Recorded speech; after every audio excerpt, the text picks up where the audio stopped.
পুজো আসার থেকে পুজো আসার অপেক্ষাটাই হয়তো ভালো। এই দেখুন না কেমন পুজোটা আসলো, আবার চলেও গেল। যদিও সবার মনে পুজো চলে যাওয়ার একটা কষ্ট রয়েছে, তবুও চলুন দেখে নেই এবছরের কোচবিহারের কিছু সেরার সেরা দুর্গাপুজোর প্যান্ডেল।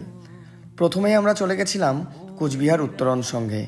এবছর তাদের ৭৫ বছর পূর্ণ হয়েছিল। সেখান থেকে বেরিয়ে আমরা পৌঁছে গেছিলাম কোচবিহার রকি ক্লাবে।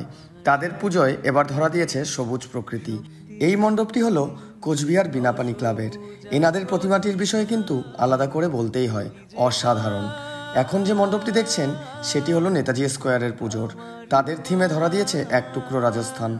নাট্যসংঘের এই স্বর্ণ মন্দির দেখলে আপনাদের চোখ ধাঁধিয়ে যাবে।